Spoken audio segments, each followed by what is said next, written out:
Hey y'all, welcome to the Mark Twain House and Museum and this author talk with the playwright Kyle Bass.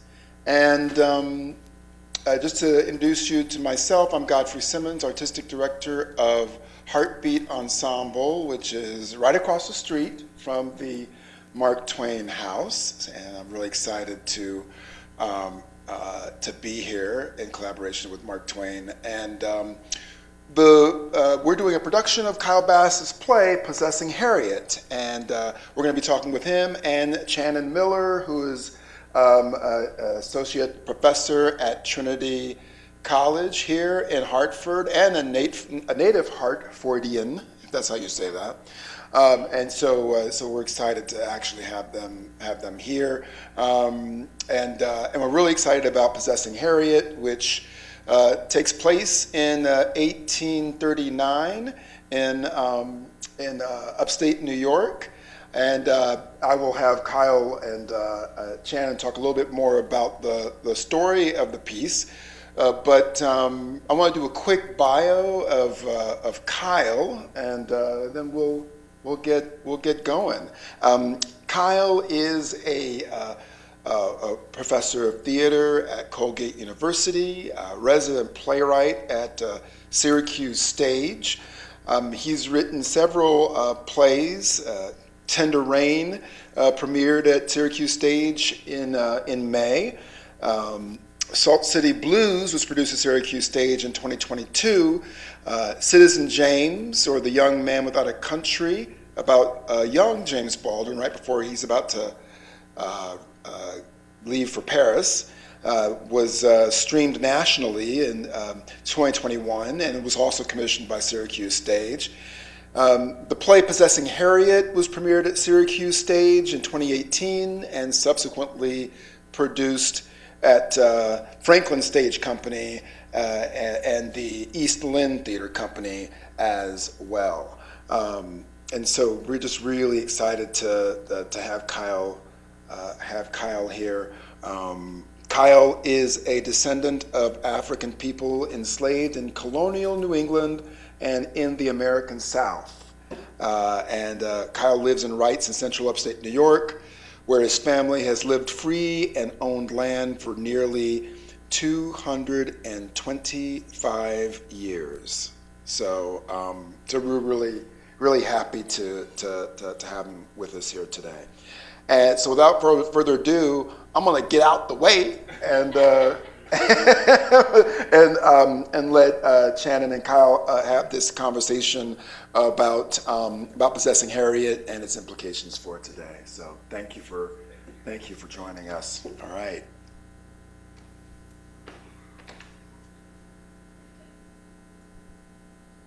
Thank you, Godfrey, for that introduction. Thank you, Kyle, for being here with us.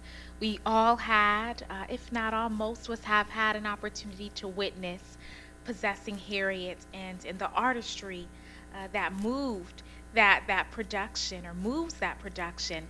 The first question I had for you that I'm sure folks are interested in is when you first encountered Harriet, the person, the human, the historical subject, the focus of this piece.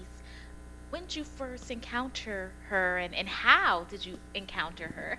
Thank you. Thank you, Godfrey, for that introduction, and thank you, Channon, for this conversation, and thank you all for being here. So I live in Syracuse, and we have in Syracuse the Onondaga Historical Association, sort of like the attic and basement of history of the county. Syracuse is in Onondaga County, and I've been associated with them through some dramaturgical work that I was doing at Syracuse Stage, and so I was approached by the executive director, Greg Tripoli. He said, I got this story. I'm like, oh, what's your story? He said, Harriet Powell. I was like, who? He said, Harriet Powell. She came to Syracuse in 1839 and she escaped, and you got to write a play about it. I said, oh, okay. So that's sort of when I first sort of heard about it. I had not known Harriet's story.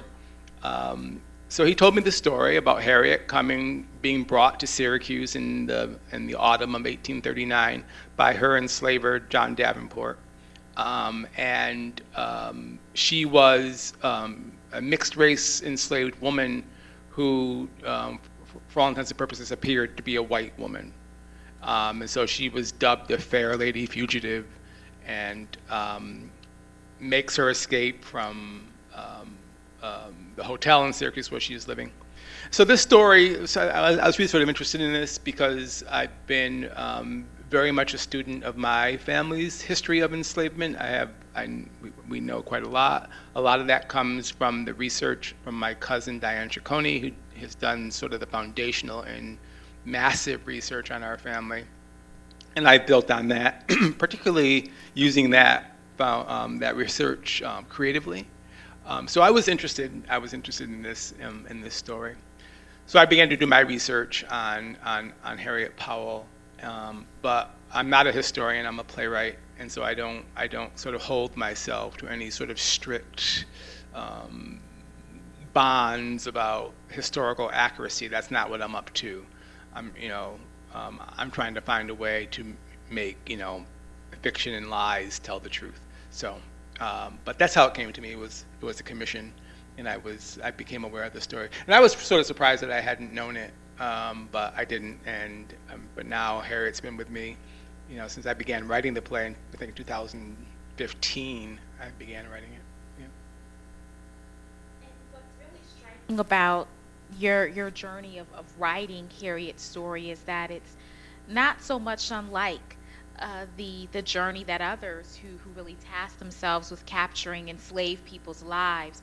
It's not so much unlike their journeys because of the history of black slavery. We know that black folks in the United States, across this country and beyond globally, were objects or commodities, rather, commerce. So in so many records went unnamed or were just numbers and attached to price tags. And so there's a lot of labor that goes into piecing together their lives. Yeah. And I was interested in knowing what informed your writing of Harriet, the way that she spoke, the way that she related to the people around her, the type of embodiment that she carries in the play. What informed your writing of her? That's a really good question. It's almost entirely fiction, because Harriet, like so many enslaved people, they don't come into the record until they either try to escape or get caught or make history in doing it, right? So Elizabeth Cady, who is a character in the play, who becomes Elizabeth Cady Stanton in history, she, of course, is written about everywhere, but the only thing we have on Harriet is that she enters the record when she becomes a fugitive enslaved woman in Syracuse trying to get to Canada. Elizabeth Cady writes about her meeting with Harriet, and my play dramatizes that time they spent together. My play is 90 minutes, no intermission, and so really sort of structuring it around the kind of conversation that might have happened in terms of a time structure. But it's invention. As I said, Elizabeth Cady writes about her meeting, but very, very limited, in a very limited way in her first autobiography, or maybe it was her second. She just talks about having met this woman, and just, she's all very demure about it. And she says, oh, dear reader, I don't need to go into the awful details of this woman's life, and I'm like, yeah, you do. So I'm going to do it. I'll do it. I'll take the mantle. And so I invented, because there's no record of what they talked about. It's only that they did meet, that the conversation did have some impact on Elizabeth Cady, who is a very complicated woman in history. And I do some work of sort of demythologizing her in my play, making her a little more human and a little more honest to what she became. So I just really sort of invented and wanted to think about what would this woman have been going through, what might her psychology have been, right? when she encounters these characters in the play. Perhaps if you haven't seen the play, she encounters folk who are trying to help her, some more than others, and she learns a lot in her time with these, in the company, as a possessing Harriet of these people for the time that she's with them. Right, so that idea of possession in the play, yes, she's possessed by her master who was trying to recover her because she's so valuable, but while the abolitionists have her, she's in their possession as well, right? And this idea of being possessed by the forces and evils of slavery, which she must overcome. So around that, I invented a psychology, I invented emotional interiority for her, I just invented her. And I enjoyed that. It wouldn't have been quite as much, it wouldn't have been as interesting for me to do. I wouldn't have done it had it been like, let me sort of dramatize known facts about this person. I'm doing that in other work, but I didn't want to do that for her, and I didn't have to. I could make it up. Dynamic work. And another question that I had, and it's tied to what you shared around Harriet being possessed across space, especially across region, that she's possessed in the South, but also possessed in the North. I was curious to know if you could tell us a bit about what you think people may learn about the North and its relationship to slavery through your play. What might they learn that they may not have known before? What might they be relearning? Interested in knowing that too, and especially because you have family history in the North too, a family history closely linked to slavery. What do we learn from your play there? Yeah. So my 7 times great grandfather, Tim Bennett, and his wife, my 7 times great grandmother, Lil, were enslaved in Connecticut, and they were in a pre-revolutionary household of Captain Bennett. In Westport, Fairfield, and they were emancipated through that process that gradual sort of anyway. So those are sort of gradual process that many states went through, but I think Susan Lloyd Parks, the playwright, says that Americans like their history to unfold in a certain sort of way, really sort of they liked it to unfold the way it was folded up. Right? And how it was folded up was the North was all good and the South was all bad.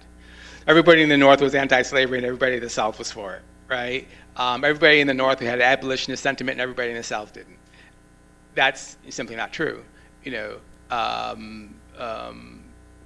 It's much then like it is today. Like, I live in upstate New York. As I said, my family's been there for 225 years. And there are places in upstate New York that I don't feel comfortable driving through. And I've been there for 225, I haven't, my family's been there for 225 years. So this idea that, the North was, was benefiting from, the peculiar institution of slavery, was benefiting economically, was benefiting in a lot of ways, right? And that there were enslaved people, by the hundreds of thousands and millions, north of the Mason-Dixon line in 1619. We've been here since 1619, right? And those folks came to the colonies. And so Northern slavery sort of got lost. The history of it got lost in the abolitionist movement. The history of it got lost in the conflict that becomes that was the Civil War. They say the losers, the winners write history and the losers write poetry, and so in that regard, the North could sort of position itself as always having been sort of the great Northern Star for freedom, and simply not true. So I think maybe if people don't know that, maybe they come away with a more nuanced understanding of how pervasive the institution was that in the North, of course, there were enslaved people all in New York and just all over, and that we have sort of we Northerners sort of have to own our history about that as well. So. About really complicating and resisting mythologies about the North and its relationship to slavery, is there a particular part of the play, a dialogue or a conversation that you think powerfully does that? Between which characters or again which moments do you think I think too. I think if you've seen the play, you know, if you go to see the play, you're going to meet a character named Thomas Leonard. And again, all the characters in the play, there are 4 characters in the play, and they were all real people.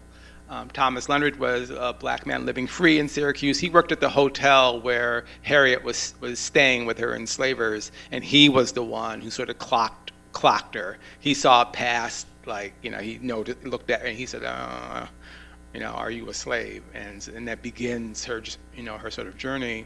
But I think for him, I think it's Thomas in the play who really speaks to that idea of what it is like in the North.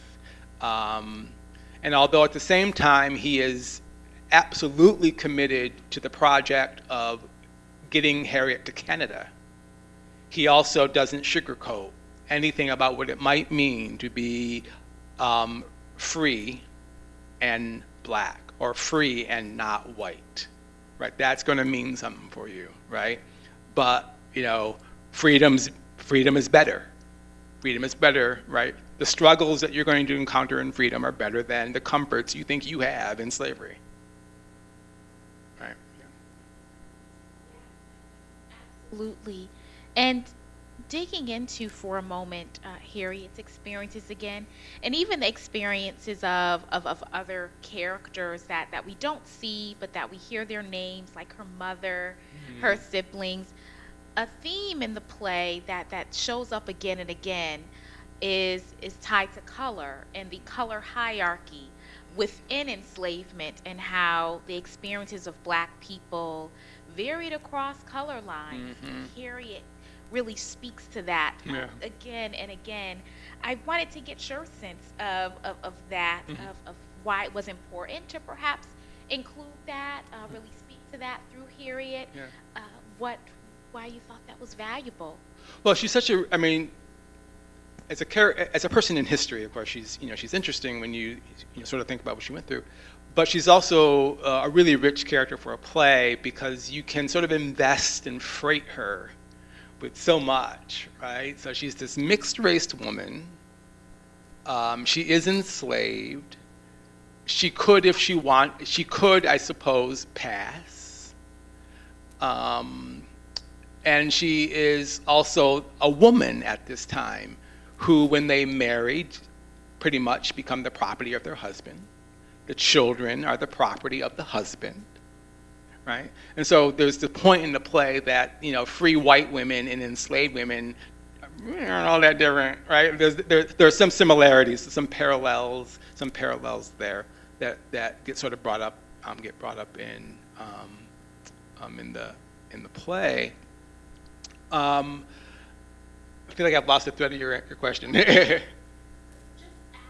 about color, the color hierarchy. So yes, we have this. So, you know, and Thomas brings it up as well. He keeps saying, you know, you're going to be fine, probably do better than most. He says, probably do better than most. He says this over. He keeps saying this about her. And what he is alluding to is that your light complexion is going to make it a little bit easier.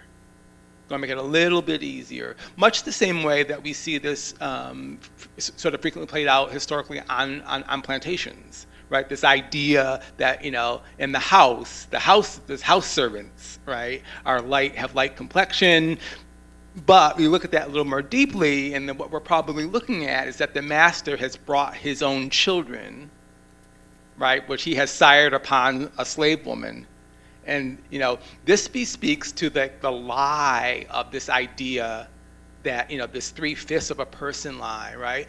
All the machinations that the oppressor has to put himself through to actually believe that they can enslave another human being, that in the pit of their souls, they know that that is not true.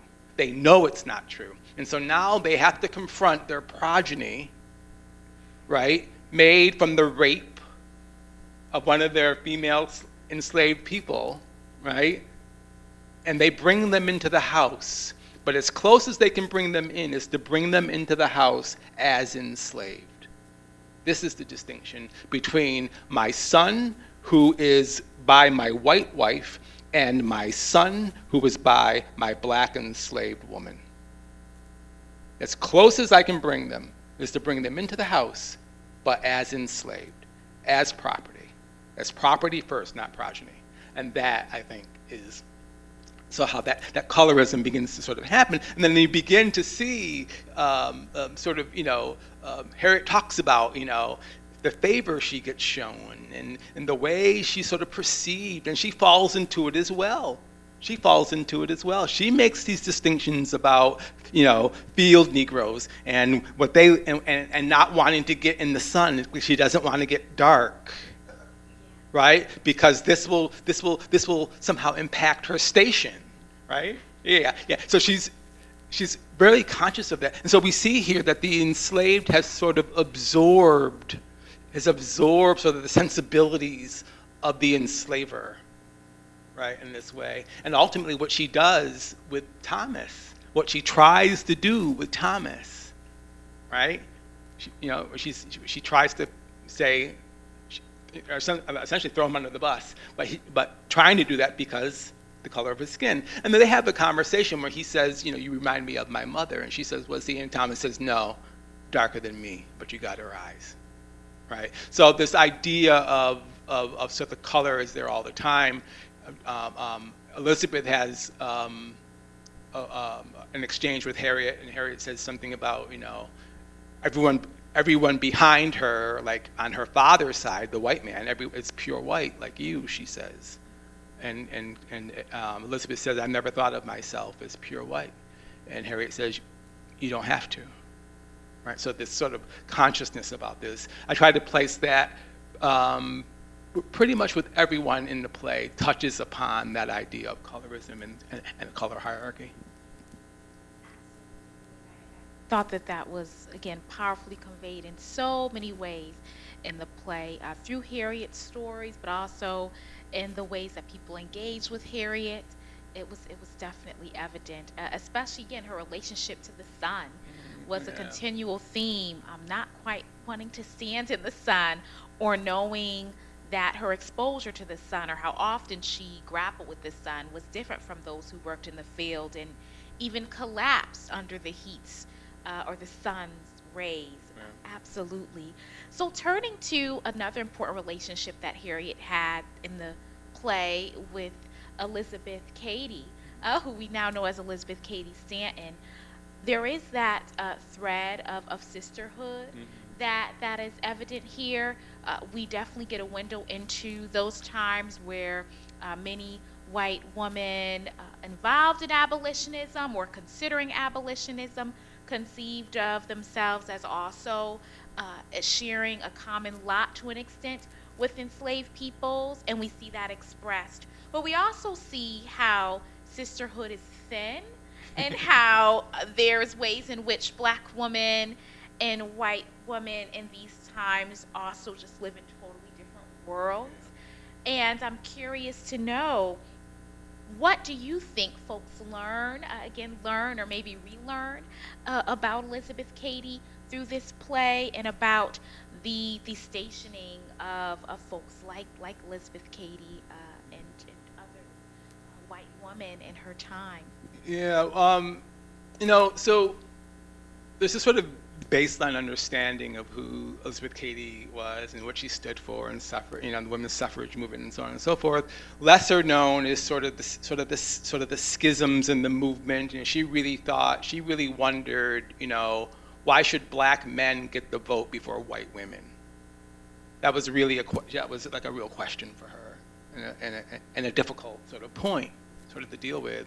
and it separated her from, there was a point where the women's suffrage movement and the abolitionist movement were sort of joined, and then they parted ways. And it was on these sorts of, these tenets, these arguments. So she very much had that. She had racist blind spots as a privileged white woman, and educated as a young woman, uncommonly educated, right? Her father let her go to the academy where the men were, and she learned her, her rhetorical skills and honed them there against the men and with the men. And she had all this access to knowledge, which is great. But she also was a product of her society. And her father owned slaves. They had a manservant named Peter. She talks about him in the play. So she was sort of benefiting from this free labor for the support of the family. So she has a very complicated. She talks about but we loved Peter, right? And I actually believe she probably believes that, and sort of feels that, right? But I was really interested in really sort of complicating her. A friend of mine read the play, and he said, Elizabeth Cady comes off really poorly in your play. And I said, yes, the truth can do that. But knowing what I know about her as an adult person, I was able to invest some of the seedlings, some of the seeds of those ideas, some of the seeds of that thinking. I sort of invested with the character that I create, that we can say, yes, if you were to go to the record and read some of the more, nuanced and deeper sort of biographies that are coming about, that have been coming out about her, which they really look at her, the complex woman, all of her thinking, whether it's pretty thinking or not. Absolutely. And I'm also interested in, with thinking about Elizabeth Cady Stanton's role. There was another relationship in the play that I found compelling, and I'm sure those who engaged and viewed felt this too.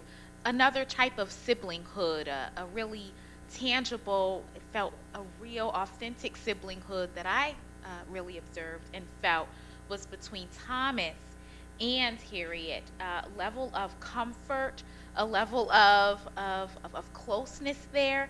I'm interested in knowing how you intended to write their relationship, what you wanted to shed light on or pull there, how again the stationing of being black, or the stationing of being enslaved for black people historically cuts across gender lines, and there's a way in which gender for white women and white men works in a particular way, and it works differently for black men and black women.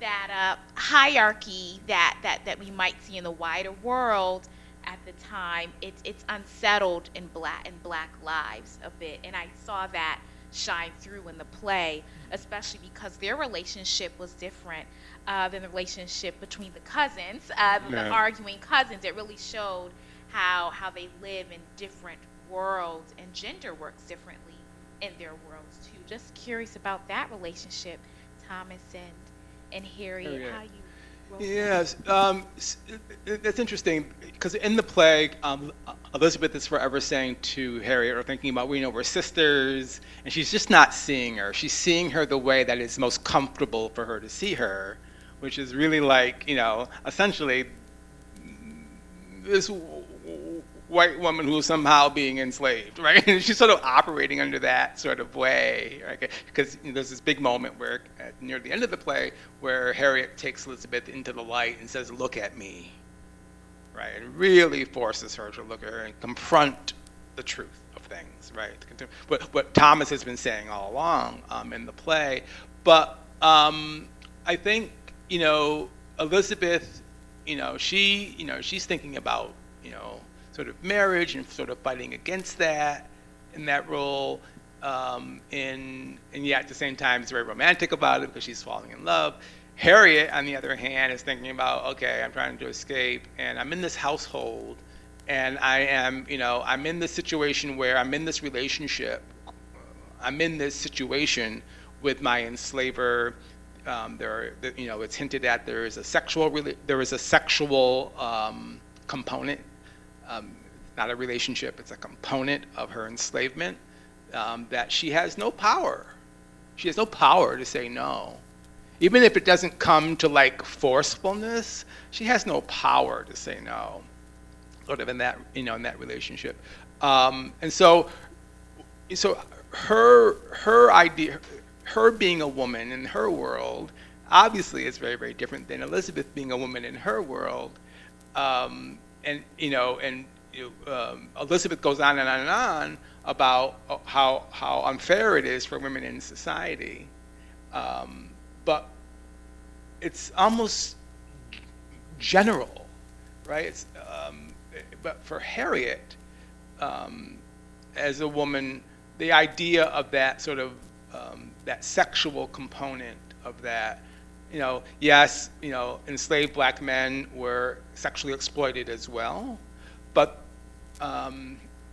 there's something very different, I think, about that. And it just, it may have to do with the idea of childbirth as well, that possibility. But there was just something sort of different. The taboo of a white woman having intercourse with a black man at that time, right, versus the white master having forced intercourse with his blacks. They're very, very different. And I think that bespeaks really the idea of how gender functions, right, in that world. Those two very different ways in which those things are sort of perceived. The psychology of it, the psychosexual psychology that is at play in a system of enslavement, right, is vast and deep and dark and scary, right? And we see this when a frequent part of the lynching, right, is the sexual mutilation of the black man, right? This obsession with the black man as a sexual creature, both a desire and a fear, right? And tragic in its expression. Yes, and what's tragic also, I think a bit of that tragedy shines through when the characters Thomas and Elizabeth have a conversation towards the end of the play. That's where I see all those dynamics that you just described really, unfold. A lot of tension there, a tension that's very unique to how different the stationing is of black men and white women, and how even that the ways in which their relationships are cast or treated in America, really steeped in tragedy, violence, that there's a way in which that shines through in their difficult conversation as well, too. Yeah. There's a piece of work, maybe you know it, called Mining the Museum. It's an art installation. I should know the artist's name. It's escaping me now, from the 90s, but he was commissioned to go into the Maryland Historical Society commissioned this African-American artist to come in and to go through their archives, their things, right, and to do an art installation. And so he pulled all this silver work, all this beautiful, elegant silver work, right, and he set it on a tray, and on that tray he also threw slave shackles, because the man who made the silverware at night was the ironsmith who made the slave shackles, who did the silver at day made the slave shackles at night, and he put the slave shackles on the tray with this beautiful tea set, and that was the inspiration for that scene. It is slavery, discuss them over tea. Wow. Yeah, so that's sort of where that came from. And in that scene, Thomas and Elizabeth go at it because she asks this, incredibly naive question, right? And he just goes, the gate open, and he gives real experience. He gives her a history lesson, right, from personal experience, but it's also infused with his understanding of things as well. He's a really smart guy. He can't read as a condition of his enslavement, but he's a real smart guy. He's got thoughts on this. He's been thinking about these things. Absolutely. And another question that I have, and I'll soon, of course, we want to hear from you all or turn it to the audience soon and see if you have any questions. But the ending, I know that we spoke about this before as how at a point when working on this play, the ending was one way at a point and then another. Yeah. The ending we saw was different than how you originally imagined it. Can you tell us more about that? How you wrote the ending, why you wrote it that way? Yeah. So, Possessing Harriet opened in 2018, October 2018, in Syracuse stage, and I've been working on the play. And when you're in rehearsal for the first time with the play, that's when you really are rewriting the play, because it's on its feet for the first time. You're seeing what really works physically and what doesn't. I was watching, I was into the play, and so we do previews in the theater, and previews are the plays you do before you actually open. And while previews are happening, you're still rehearsing. So it's called previews. It allows the actors to have an audience. It allows you and the director and the playwright to adjust to audience response. Something's not landing, something's not doing what you thought it would, so on and so forth. So I was writing this play, and then I saw 2 previews, and then on opening night morning, I rewrote the ending of the play. So the audience that saw the previews saw a different ending than the rest of the run and the ending we now have. And part of that was about sort of, I got lost a little bit in the idea of the abolitionists. And the play is always telling you what it wants to be, whether you hear it or not. And if you're lucky, eventually you do, and you end up with, that seems like the right ending, and you don't, and everything is satisfying except the dessert. It's like, oh, it didn't quite, why didn't that work? Because you're not listening to the play. I listened to the play, and I rewrote the ending around sort of how Harriet exits that space and what that is about, how she does that. I moved some speeches around as well. So just trying to get to the truth of it all more exactly. So. What I appreciated about the ending was that it allowed us to see and really encounter how difficult freedom is. Freedom isn't easy. And that's a constant theme that comes up for me when I teach African American history, is how freedom isn't easy, and that even once folks arrive to freedom, like we saw with Harriet or Thomas, that the road isn't quite paved with gold, that it's filled with different types of challenges.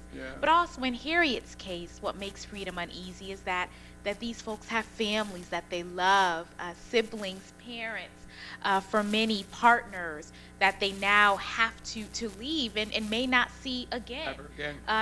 May not see ever again, in the same way that they're tore apart in the midst of slavery when folks are sold and resold across plantations. Freedom also does the same thing of tearing families apart.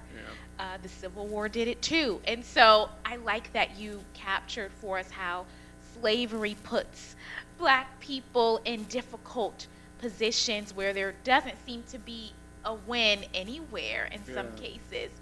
Yes, so absolutely. Well, I've always thought of the play as a tragedy. The impulse is to, spoiler alert, the impulse is to be like, oh, yay, she goes. But it is tragic that she has to make that choice. It is a complete tragedy. And so I guess, I don't know if I'm asking I don't know. I never ask anything of the audience, really. I mean, that's not my mindset. I'm just writing a play I want to see. But, I am wanting to expose, just think about what she is giving up. Like I was watching the audience in the last couple of performances I've seen in the lovely production that it is now being given by our great friends at HartBeat Ensemble. And I was watching the audience, and in that moment where she says, I don't want to go, like, people gasp, but they're like, oh, Harriet, no, no, no. And that's, and that's great because there the gates of tragedy have opened, right? But they must go deeper, or they must go understand, and then this other turn is going to come. She's going to go, but look at the price it has cost her, right? Look at what she's giving up, right? Look at what she's going. She's still disoriented at the end of that play. That's why she asks which way, right? She's still sort of disoriented and yet brave, right? She's all those things, right? She has radically reimagined herself, right? And the possibility of a life in freedom, right? And that's what's happened to her in the play. That's what we see happen in the sort of the loop of that room as she sort of confronts her future. And it is difficult because in the past is where all the love is. Right? Home, even though it is in the context of, this is why it's so awful, in the context of slavery is her family. All the love she knows is in the master's house. And she's giving this up. And of course she must, to be fully herself, her own self, to own her, to possess herself, to be self-possessed. Right? It's tragedy. I also wanted to now see if folks in the audience happen to have questions or insights or things to share. Well, everyone's thinking we do have a virtual question from our virtual audience, and they want to know, can you describe why Tom blesses Harriet with the wash water at the ending? I'm happy to talk about this, but I may not be the person to talk about this in the room. Here's what I will say. We were just talking about this earlier. A playwright writes a play, and we write our plays with the knowledge that in order to see it, we must give it away. And we give it away to actors, and we give it away to directors, and we give it away to designers, right? We give the script away, and that the play is a blueprint, right? And it needs all these artisans to build it and make it come alive. So that question comes from a striking and beautiful moment in the play near the end where Thomas really sort of exorcises Harriet. I always intended that was an exorcism scene, right? But again, we give the play away, and if you're lucky, it goes into the hands of a brilliant director like Bernice Miller. And so last night, when that moment came, this is the beauty of seeing plays over and over again that you've written through the lens of other artists. They show you things like, oh my God, that never crossed my mind, right? And so in that moment, Bernice, having listened so beautifully to the play, having been inspired by what was in the play, to do this directorial gesture about water and touch, right? Sort of, baptismal and cleansing and born again, all in a single gesture. And the idea, she said, I don't like to go over the water. And now here she is. Water is sort of this unction, right? It's so great. And that's Bernice Miller, right? She saw in this moment, oh, I have the basin there. Oh, he's asking for an exorcism. Oh, I'm going to paint it like this. And it's exquisite. It's so good. So, what's me is I wrote the play, and I hope that it whispered something. I don't know what it's whispering, but it whispered something to Bernice Miller, our director. And then she extracted that and had, oh, I know, and did that. That's the great joy of writing for the theater, because you are in fact writing to inspire other artists. Like if I wrote a novel, it might inspire my reader, but it won't necessarily inspire them to rewrite the next chapter. And this is not about revision. This is about vision. That's what the director, and that's what a director has to have. She had a vision that comes out of something in the play. This makes sense for the play, right? Another person might have done something that, like, no, you know, the magic wand doesn't work, not so much, sorry. That could have been a choice, right? But there's nothing in the play that would lead you to a magic wand in that moment, but there's a lot in the play that leads you to water and baptismal and rebirth and cleansing, right? Not everybody, you know, it takes us, no. She has a vision.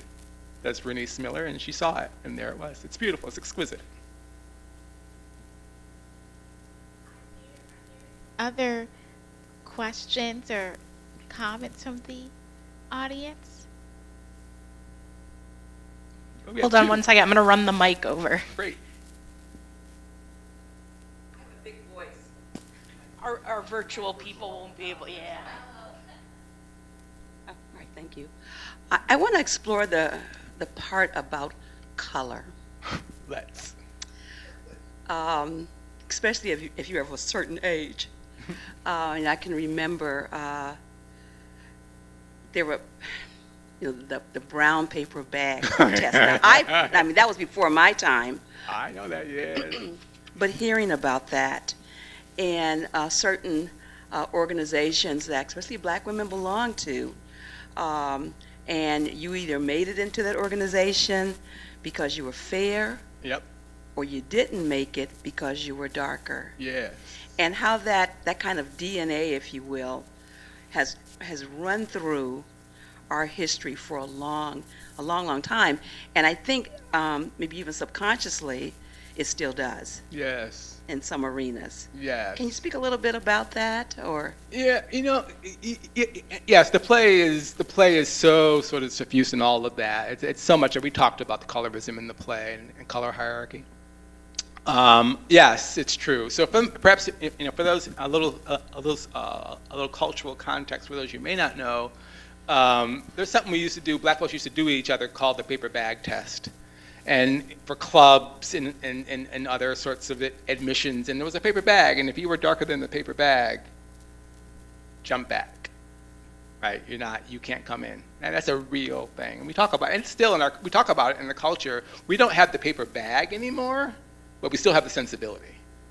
Right? We got the bag, you just can't see it. Right? I guess what I find sort of interesting about this is that sort of what that sort of perpetuate, like where is that coming from, right? Like why is that a thing? How did that happen? Toni Morrison, I think this is really, Toni Morrison said the most destructive idea invented by man is the concept of beauty.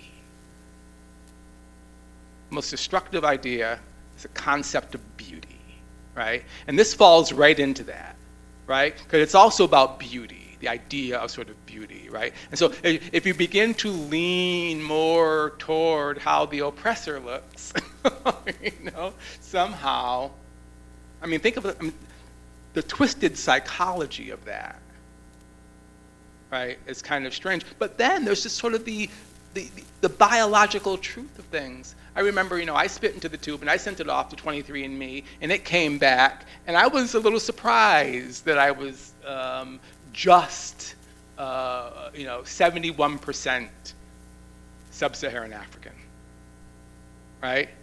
And that I was like 15% European. I was like, what? Right? But of course, I move through the world, right? And the world treats me as a black man, right? Don't deal in percentages. We used to, 3/5, right? But no, I don't, right? So, you know, I think it's still with us. That's why it's in the play, and it can move from skin tone to a lot of things. It can move to hair textures, right? It can move. Good hair, bad hair, right?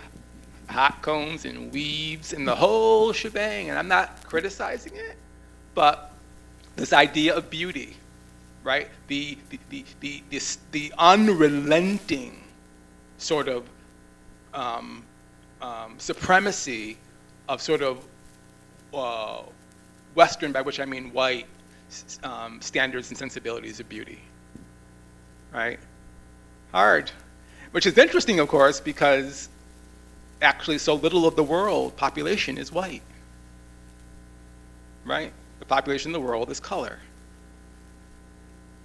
So it's a really interesting sort of, it's interesting lasting thing. We have a question here. I'm coming. Hold on one second. Let me get you the mic. Oh. And Detroit had the Great Migration because of the car factories, and during World War II, there was a lot of tension there. And there were race riots in Detroit, when I remember. But some things happened in school, and we'd go to the movies, and these newsreels would say, we want women to go into work, we want women to go into work. And I remember asking my mother, standing in the kitchen, I can still remember it, saying, Mom, are you going to go to work in the factories? And she said, you wouldn't want me working next to a colored lady, would you? I remember that like it was. And when I was in college, there was a dormitory that I lived in, had 1,500 men in there, and some were colored, and it was Michigan State. Mm-hmm. And we were over at my grandmother's house, and they asked me, and my aunt was there, and an uncle, and my parents, and they asked me, would I ever live with a black person? I said, well, I wouldn't care if I roomed with a black person. I thought my grandmother was going to have a heart attack. She's like, you know. What was she afraid of? I have no idea. I mean, it was just that way in Detroit. Mm-hmm. And when I started dating a girl from Hilo, Hawaii, her name was Ellie Meraki, and my brother was going to Hillsdale College, which is a very conservative college, and he belonged to a fraternity, and his girlfriend belonged to a sorority, and they said, why don't you come down and visit with us for a weekend, you know? And it was all set up, and then a week before we were going to go, he calls me up and said, you can't come. I said, why not? Because the sorority doesn't want to have a Hawaiian girl and staying here. I mean, it's just all these things click. And then what happens, I moved to Baltimore, which was segregated as could be, married a girl from Baltimore, but it was all segregated. She had never eaten in a restaurant with a black person, never had any contact with a black person. And it was just the way my life was, and it just keeps building up, and I keep remembering all these things, and I thought, what's the matter with these people? You know? Yeah. But it was just odd. Thank you for sharing that. Any other questions? Sure. Oh. It's a dance. You know, Kyle, when we talk about beauty, and we've, especially as Black women, have seen all kinds of ebbs and tides of how beauty is defined. Yeah. Of course, it's usually defined by others, Yeah. and unfortunately, sometimes we get caught up in that web of what others think and then acting out on it. And I think a lot of times maybe that's subconscious. A few years ago, like several years ago, I was introduced to the story of a lady named Sarah Bartman, or Sarjay Bartman. And I saw the documentary on her. And if you don't know who Sarjay Bartman is, she was a black woman. She was in an African group. And she was put on parade, if you will, and her body was showcased. Now, her body today wouldn't even be a conversation. But then, back in what I think was about early 1800s, maybe 1700s, that Sarjay Bartman lived. People had not seen women with a big butt. It just wasn't something that they saw. And she went through so much trauma. Yeah. I mean, she has a very tragic ending to her life. Right. But that's, that I find that we still carry to some degree, although from what things I've seen on television and in ads, we are definitely more comfortable with weight with hair texture than we have in a long time. Yeah. But I keep thinking, I always go back to the story of Sargé Bartman, and actually moderated a discussion about beauty and what it means to us, and how media and the media has a lot of influence Yeah. on how we even react to ourselves around beauty. Yeah, yeah. Yeah, if you're interested, there have been, beyond the research and sort of, and the critical exploration, there have been fictive and dramatic explorations of Bartman's life. Venus, Hottentot. There's a play, The Venus, by Susan Laurie Parks, who writes about this character as well. There are other movies about her, and I do think about that. And when, just to be clear, when we say people haven't seen a woman with a generous derriere, what you're talking about is that the Western white world hadn't seen that.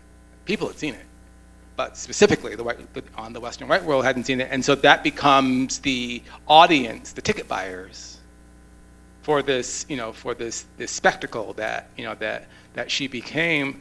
And one of the things that strikes me as most tragic about that is that, yes, I think it's still sort of a thing, and there is empowerment now around body image and all that stuff that's happening.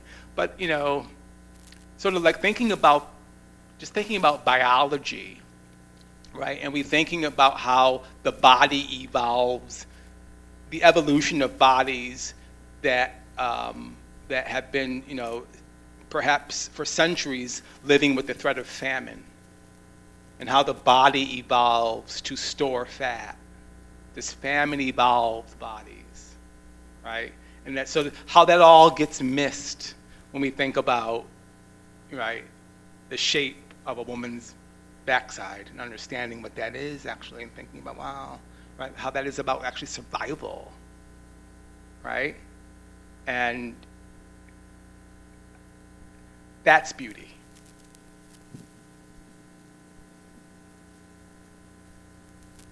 Any other questions or comments before we wrap up?